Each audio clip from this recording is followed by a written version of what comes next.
The weirder sounding the Greek name in English, the further it probably is from the original Greek pronunciation. Like if you see like the name Aeschylus, it's like, how are you supposed to know that that says Aeschylus? It's actually Aeschylos, but that's really, really difficult for an English speaker to say. Hello everyone, my name is Elizabeth. I have a master's in classics from Oxford, and today we're going to talk about how to correctly pronounce the names of Greek gods.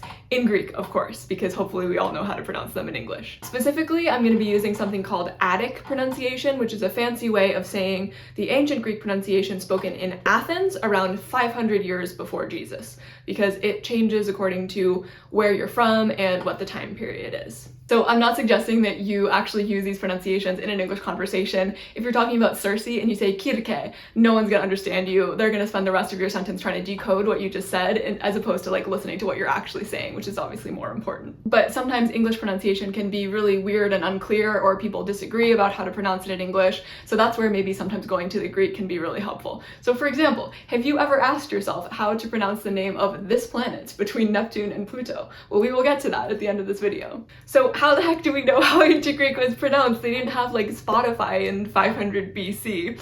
So there are a couple different ways. The way that they spelled animal sounds gives us a clue. The way that people will misspell names and other words also gives us a clue. So if you're a bad speller, please know that bad spelling is part of the reason we know how to pronounce ancient Greek. What's the other one? Oh, Greek meter. Yeah, Greek meter, as in poetic meter, like in tragedy, is very complicated. And there are very specific rules as to which vowels can be used, blah, blah, blah. So that kind of also gives us a clue. All right, let's get into it. I'm gonna do this in alphabetical order, as always, so that nobody gets pissed off with me. Aphrodite is Aphrodite, Aphrodite. It has a rolled R. If you can't roll an R, I couldn't roll an R, then I had to be in a Greek play where I had to roll an R. I just practiced and practiced and practiced. I promise you can do it, it works. So you might be expecting an F sound in Aphrodite. It's a P sound because in this period, the PH, or the way that it gets written in English is a PH, that's actually a P rather than a like F sound. It only becomes the F sound later. Apollo is Apollon, Apollon. It's very difficult for me to say this one because I can't pronounce this letter. If you're an English speaker, it's very hard to do this letter because this letter is an unaspirated P sound. So when an English speaker says P, that actually sounds to an ancient Greek speaker like this letter that's called phi. So the letter that's called pi is actually, it shouldn't have a puff of air after it. So it's like a, is almost like, we don't have that in English, so it's really hard to say. But it's like Apollon. Why is there an N in Apollo? I don't know. Ares is Ares, Ares. Artemis is Artemis, Artemis. It's so hard to roll that R. Athena is spelled a couple of different ways, but I think Homer uses an eta at the end instead of an alpha, I think. So it's Athene, Athene. You can also say Athena is the alternate way to spell it. So you might be like, well, why is it not Athena? So this letter, theta, as with the earlier letter that I was talking about, it doesn't become a th sound until later Greek. So in this period, it's actually pronounced more like a T. It's like a T, like a T with a puff of air after it. And that's why there's the other letter tau, which is a T without a puff of air after it. So it's Athene, Athene. Demeter is Demeter, Demeter. So meter means mother in Greek, as I said in my video about Disney's Hercules. So it means something like the mother, or maybe Earth Mother, or there are all kinds of different theories as to what the de part means, but meter is mother. I think maybe it comes from the Proto-Indo-European earth goddess whose name kind of starts with a D sound, but I have no idea if that's true. I've talked to so many of my classmates who are like doing Proto-Indo-European philology and all this, and like nobody knows the answer to what the de part actually means. Some people think it means like watery places, so it would be like mother of watery places. Other people think it could have come from Ge Meter, which would just be like Gaia is Ge, the earth mother, who knows. Dionysus, maybe surprisingly, is Dionysus, Dionysus. You can probably hear I use a retracted S. It's like a sh sound instead of a s sound. People argue as to which S was used in ancient Greece, since modern Greek uses the retracted S, which is the sh one.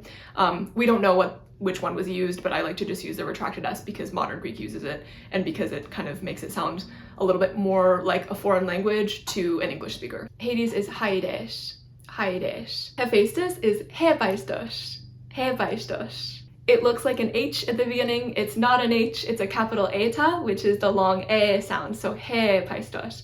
The H sound actually comes from this tiny little comma thing that you see at the beginning before the H, which is called a rough breathing. And when it's in this direction, it tells you that the word has an H at the beginning. And if it's in the other direction, then it tells you that there's no H at the beginning. But you only see it when a word begins with a vowel. Hera is Hera, Hera.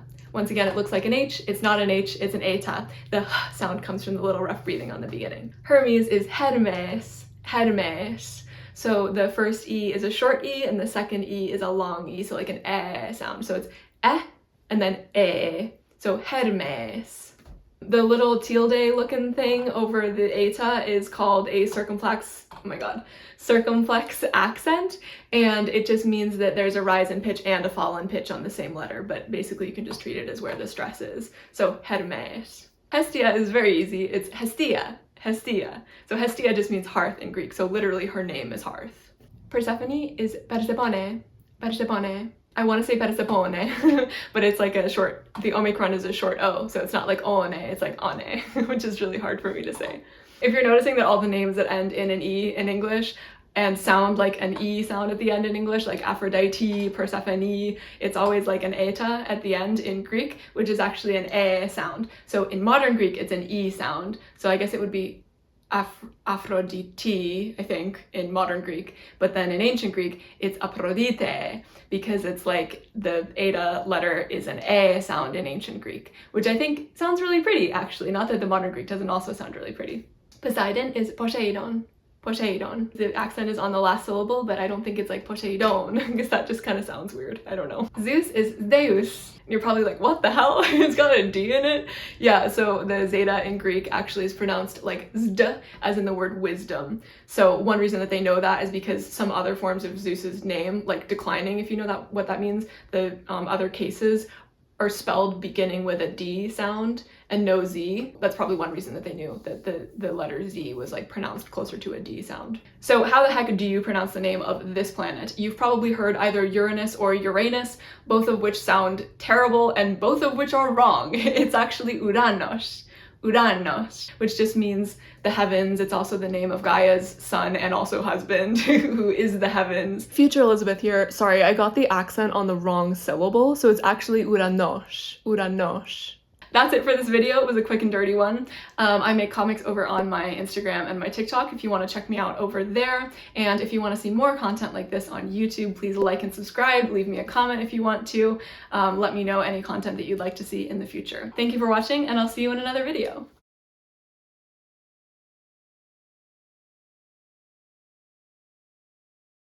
Why are the shortest names the most difficult to say? Wait, that's backwards. How do I draw an E?